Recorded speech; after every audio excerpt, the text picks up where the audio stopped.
ለልዬ ድራማውን አሳምራለች። አደይ ቀጣይ ክፍል። ሰላም ጤና ይስጥልን ውድ ቤተሰብ። አደይ ግራ ገብቷታል። ምክንያቱም ዴቭን በጣም ተናዶ እየተናገራት ነው። አሳውቂኝ፣ ግራ ገብቶኛል፣ በመሃል ላይ እኔ በቃ ወደ ቤተሰቦቼ መሄድ አለብኝ እያላት ይገኛል። ዴቭ ትንሽ ይቾክላል።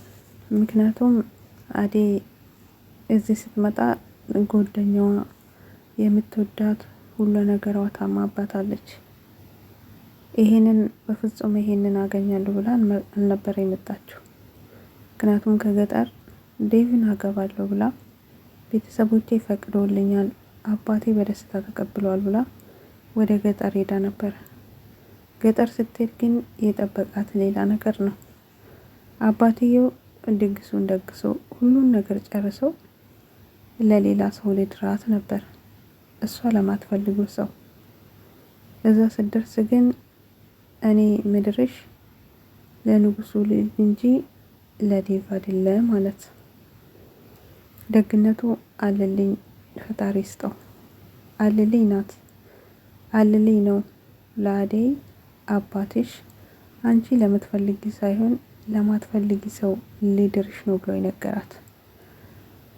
ታዲያ አደይ በድብቅ ወደ ማትወዱ ሳትሄድ አምልጣለች። ያው አስሮ ቢያቆዩትም እናቷ ደግሞ ዴቭን ያልወደደችበት ምክንያት በብርሃኔ ምክንያት ነው። ብርሃን ዴቭን ወድጃለሁ በማለቷ ሁለት እህታማቾች እንዴት አርጌ ለአንድ ሰው አደይ አግፍታ ብትቀመጥ ብርሃን እዚህ ጋር ልቧ ይሰበራል በማለት ነው። ይሄንን ሁሉ ችግር አደይ አታውቅም። ስለማታውቅ እናቴ እንኳን ትቀበለኛለች ደስ ይላታል ብዬ ያሰብኳት እናቴ እንኳን አንተን አልወደደችም፣ አባቴ ስለሌላ ሰው ልድረኝ ነበር። ይሄንን ሁሉ መከራ ስቃይ አሳልፌ እዚህ ስመጣ ጓደኛዬ ሁሉ ነገሬ እንደዚህ ሆና ጠበቀችኝ፣ እንዴት አትረዳኝም በማለት አደይም ተናግራለች። ዴቭም ተቆጣ። ጊዜ አሰጭኝም፣ ምንድነው ምክንያትሽ? ሀሳብሽ ምንድነው? ቁርጡን ንገሪኝ፣ እኔ በቃ ወደ ቤተሰቦች እመለሳለሁ በማለት አስደነገጣት። እሷም እንዴት አንተን ብዬ ይመስለኛል ከዛ እዚህ ድረስ የመጣሁት፣ ይሄንን ሁሉ ሳሳልፍ እንዴት አትረዳኝም በማለት አደይም ተናግራለች። እሱም መለስ ብሎ እሺ አደይ ይቅርታ ብሏታል። ዴቭ ትንሽ ይቾክላል። ስለሚቾክል ነው እንጂ መረዳት ነበረበት። ነገሮቹን በቀስታ በተረጋጋ መልኩ ሁለቱ መወሰን ይችላሉ። እዛ ጋር ፍቅር እያበደች ነው። ዴቭ ነፍቅራለሁ፣ ዴቭ አደይ ማግባት የለበትም እያለች። እነዚህ ልጆች መጨረሻ ላይ ይጋባሉ ወይ ይራራቃሉ? አሁንስ ግራ እየተጋባን ነው እኛ ራሳችን። ለማንኛውም ለልዬ ዘና ፈታ እያደረገችን ነው። ለልዬ አምሮባታል። ምክንያቱም ስነሳባት እየረበሸች እየጮኸች ቢሆን አሪፍ ይዛለች። ለማንኛውም ቤዛ የመጨረሻው ጊዜ የደረሰ ይመስላል። ምክንያቱም ዶክተሩ ነግቶባታል። ግን ቤዛና ወንድሟ እንዲያዙ የሆነ በቀስታ ነገሮቹን ሳያስታውቅ ነገሮቹን ሳይናገር ነበር ዶክተሩ። ነገር ግን ወንድሟንም ጠርቶ የሆነና ያልሆነ ነገር ያወራል። ወንድሟም ነግቷል። ዶክተሩ ነቄ ሳይል አይቀርም ቤዛ ከዚህ እንውጣ በማለት እህቱን ከሆስፒታል ይዞ መውጣት ፈልገዋል። ያመልጣሉ ወይስ ፖሊሶቹ መጥተው ቤዛንና ወንድሟን ይይዛሉ? ገጀራ መድኃኒት ሊያመጣ ነው፣ ግባ ሰው ታሞብኛል እያለች በስልክ እየመራች ነበር። ወደዚህ ሆስፒታል ነው የሚመጣ ወይስ ከሌላ ሆስፒታል ነው? አልገባኝም። ለማንኛውም ዶክተሩ ፖሊሶችን የጠራ ይመስላል። ምናልባት ቤዛና ወንድሟ ያመልጡ ይሆን ወይስ የመጨረሻው ይሆናል? ቤዛ ብትያዝስ በምን ምክንያት ታመልጣለች? ምክንያት የላትም።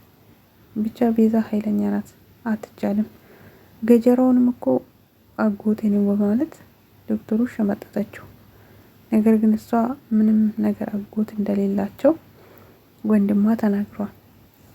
ሆኖም ቀረ ግን ቤዛም የለሊ ዋጋ መክፈል አለበት።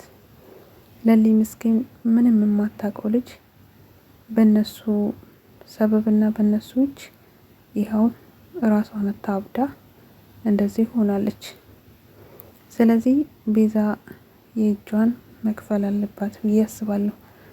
ምክንያቱም ዛሬ ለሊ ላይ እንደዚህ ያደረገችው ነገም ደግሞ ሌላ ታካሚ ላይ እንደዚህ ማድረግ የለባትም ነበር። ቦታዋንም ማወቅ አለበት። ስራዋም የሐኪም ቤቱ ስራም የቤዛ ስራ አይመስለኝም። ምክንያቱም የተማረችበትና የተመረቀችበት ስራ አይመስለኝም። ስለዚህ ቤዛ ወይ በተግባር መቀጣት አለበት ወይ ደግሞ ብቻ ስርዓቷን መያዝና የእጇን ማግኘት አለበት ብዬ አስባለሁ።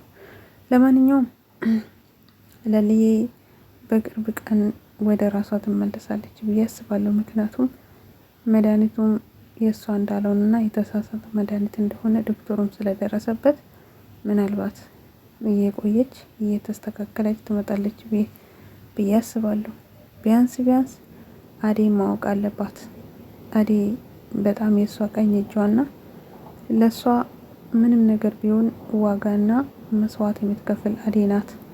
ስለዚህ ቢያንስ አዴንና ባቡሬን ጓደኞቿ እንደሆኑ ለይታ ማወቅ አለበት። ለሊ ፈጣሪ ፈውሱን ላክላትና ጓደኞቿን ለማወቅ ያብቃት። የለም አጠገቧ እንደሌላ እንዲሁም ደግሞ የቤዛ ወንድም የቤቷን ካርታ ወይንም ደግሞ የቤቷን ውልና ማስረጃ የያዘውን ወስዶባታል። እሱም ደግሞ በቅርብ ቀን ተመልሶላት አዴ ብቻ ለሊ በሁሉ ነገር ደስተኛ የምትሆንበትና ቤዛም ይሄ ሁሉ ስራ ተጋልጦባት ለሊ የሚክሱበትና ለሊ እውነቱን የምታውቅና የምትረዳበት ቀን ቅርብ ይሆናል ብዬ አስባለሁ። መልካም ቆይታ ይሁንላችሁ ውድ ቤተሰብ።